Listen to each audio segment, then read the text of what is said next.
Hi friends, আমি রূপালি চলে এসেছি আজকের লাঞ্চ থালি নিয়ে। দেখো আজকে আমি কি বানিয়েছি। মাটির পাত্রে একটা বড় রুই মাছ এনেছিল হাজবেন্ড, সেটা পেটি ভাপা। দেখো আমি 5 মিনিট আগে গ্যাসটা অফ করেছি, কিন্তু এখনো ফুটছে। এই হলো মাটির পাত্র। থালায় ভাত বেড়ে ফেলেছি, এরপর নিয়ে নিচ্ছি লাল নোটে শাক ভাজা।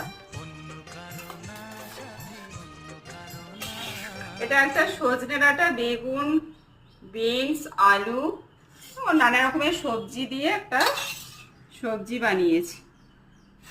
বেশ ভালো লাগে তেতে তেতে খেতে। মসুর ডাল, মাছের সাইজটাও বেশ বড় ছিল।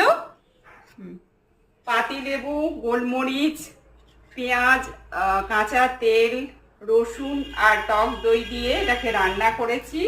দারুণ লাগবে খেতে। এবার খাওয়া শুরু করি।